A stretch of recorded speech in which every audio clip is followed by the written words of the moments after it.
জামিনে মুক্ত হওয়ার পর হোটেল বন্দী ছিলেন, আজ বহুদিন পর হোটেল থেকে বেরিয়ে সামনে মন্দিরে গিয়েছিলেন। মোহনদা, কিছুক্ষণ আগে আপনি বলছিলেন যে আপনি এখন প্রভাবশালী নয় অভাবশালী, কিন্তু আবার সিবিআই তো আপনাকে প্রভাবশালী তকমা দিয়ে আবার এটি আবার মামলা করতে চলেছে উচ্চ আদালতে। অ্যাকচুয়ালি সিবিআই তো ভারতবর্ষের নয়, পৃথিবীর অন্যতম শ্রেষ্ঠ এবং সব থেকে বড় এজেন্সি। তাহলে তারা কি করবে সেটা তো আমি নির্ধারণ করতে পারি না। তবে আমি প্রভাবশালী নই এবং সত্যিকারের যিনি প্রভাবশালী তিনি হচ্ছেন জগৎ পালক। একজন কৈলাসে থাকেন, একজন বৈকুণ্ঠ ধামে থাকেন, আর একজন স্বর্গলোকে থাকেন, ব্রহ্মা বিষ্ণু মহেশ্বর।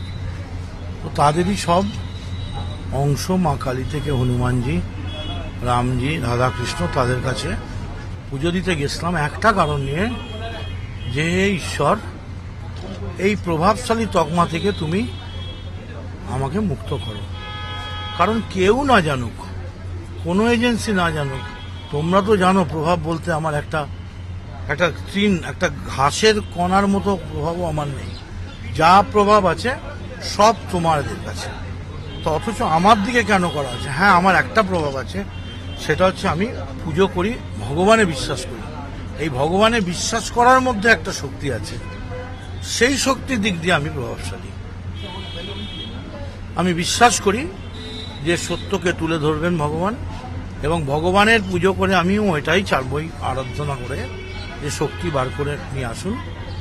এবং সত্যির জন্য সবকিছুকে ত্যাগ করা যায়, কিন্তু কোনো কিছুর জন্যই সত্যকে ত্যাগ করা যায় না।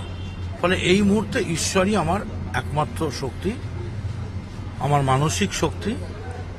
আমার পরিবার, আত্মীয় স্বজন, বন্ধু বান্ধব, তারা আমায় মনোবল যোগাচ্ছেন, এবং যারা আদালতে আমার হয়ে লড়াই করছেন, আইনজীবী, তাদের কাছে আমি কৃতজ্ঞ। তারাও প্র্যাকটিক্যালি প্রায় নামমাত্র, প্রায় বিনামূল্যেই বলা যেতে পারে, তারা আমার হয়ে লড়ছেন, সওয়াল জবাব করছেন। তারপর তো যা আছে, কালের যাত্রার ধ্বনি শুনিতে কি পাও, বিধির লিখন কে খণ্ডাবে। আপনি শুক্রবার জামিন পেয়েছেন, শনিবার সকালবেলা এসে গেছেন এখানে, হোটেল বন্দী ছিলেন, ঘর বন্দী ছিলেন। আজকে এতদিন পর, শনিবার, রবিবার, সোমবার, আছে মঙ্গলবার, আজকে আপনি বেরোলেন, মানে কার্যত গৃহবন্দী থেকে বেরোলেন। দুটো কারণে। আজকে ঈদের দিন। আমি এতদিন পলিটিক্স করি, আমি অন্তত 50-100 জন লোক হলেও তো মুসলিম ভাই বোনদের চিনি।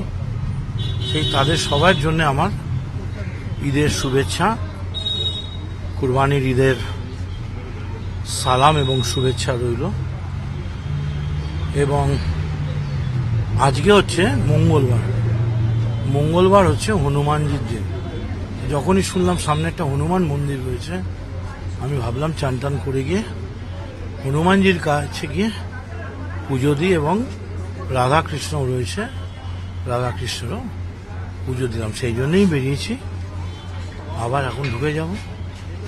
তারপর যদি কোনোদিন আদালত আমায় পারমিশন দেন বাড়িতে যাওয়ার জন্য, তখন বাড়ি যাব। এখনো অবধি আপনার দলের কেউ দেখা করতে এসছে, কথা হয়েছে কারোর সাথে?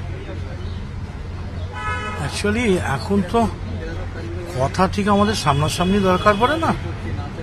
এখন মিডিয়া, SMS, হোয়াটসঅ্যাপ, নেট, সব কিছুর মাধ্যমেই কথা হয়ে যায়। মানে অ্যাটলিস্ট কমিউনিকেশন হয়। তুমি কি বলছো আমি বুঝতে পারি, আমি কি বলছি তুমি বুঝতে পারো। তো সেই অর্থে আমরা সবাই একে অপরের ব্যাপারে ওয়াকিবহাল। কেউ কথা বলেছেন ফোনে, বাই ফোনে, কোনো বড় তৃণমূলের নেতৃত্ব? আমি দেখলাম যে তৃণমূল কংগ্রেসের যিনি মহাসচিব পার্থ চট্টোপাধ্যায়, তিনি একটা পেপারে বিবৃতি দিয়েছেন, সেটা আমি দেখেছি। শোভনদেব চ্যাটার্জি একটা বিবৃতি দিয়েছেন, আমি দেখেছি। এরকম একেবারে গোটা দল তো একটা, আমার ব্যাপারটাই তো আর গোটাটা দলের ব্যাপার নয়।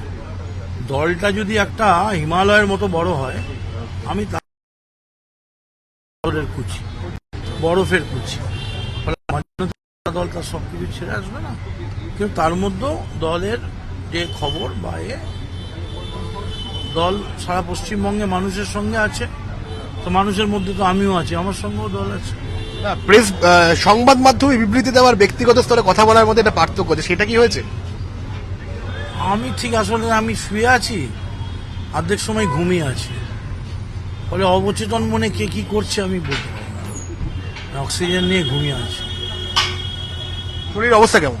ভালো না, ভালো না। কালকে ডাক্তাররা খুব রাগারাগি করেছেন, এসছিলেন প্রায় 6-8টা ডিপার্টমেন্টের ডাক্তার, যেভাবে চলবে না, ওষুধ ঠিক মতো পড়ছে না। এখনো প্রায় আজকে নিয়ে আমার 28টার উপর ওষুধ, 29-30টা ওষুধ চলছে, এবং আজকেও আমি যখন বেরোই আমার 170/110 প্রেশার, ফাস্টিং 175 ব্লাড ফাস্টিং, কোলেস্ট্রলও খুব বেশি, চেস্ট পেন আছে, ব্রিদিং প্রবলেম আছে। তবে মানুষের আশীর্বাদে, মানুষের ভালোবাসা আছি, এতদিন দেখছি মানুষকে। একদিন মানুষ, আমি মন্ত্রী ছিলাম বলে ভালোবাসতেন, আর আজকে আমি প্রভাবশালী নই বলে মানুষ আমায় এক গেলাস জল দেয় না, সেটা তো হতে পারে না। এটা পশ্চিমবঙ্গের গেরস্থের ব্যাপার, যে গিয়ে দাঁড়ালে এক গেলাস জল আর একটা বাতাসা বাংলার মানুষ এখনো দেবে, তবে সেটা প্রভাবশালী বলে নয়, সেটা বাংলার সংস্কৃতি বলে। এটা একটা বিষয় হচ্ছে, আপনি জামিন পাওয়ার পরেও আপনি বাড়ি যেতে পারছেন না, এই ভবানীপুর থানার অঞ্চলে থাকতে হবে, যেখানে আপনার বাড়ি নয়, আপনার বাড়ি হচ্ছে কালীঘাট থানার অঞ্চলে।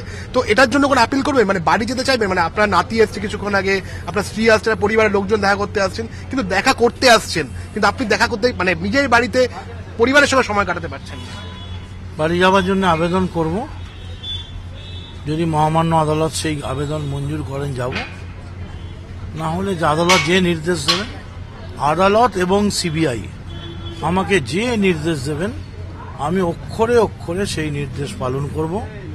সপ্তাহে একদিন সিবিআই এবং থানার সঙ্গে যোগাযোগ করব, নির্ধারিত এলাকার বাইরে যাব না, আর পাসপোর্ট আমার সিবিআইয়ের কাছেই জমা আছে। সামনে পুজো, আপনার বাড়ির সামনে পুজো হয়, মানে থাকতে তো ইচ্ছা করে, কিন্তু যদি ভবানীপুর থানার অঞ্চল আছে সেই ক্ষেত্রে আপনি যেতে পারছেন না। না যেতে পারলে যাব না, ওই যেরকম বললাম ক্যাসেটে বা SMS-এ বা নেটে দেখে নেব। দিদি কোনো বার্তা পাঠিয়েছে কি আপনার কাছে?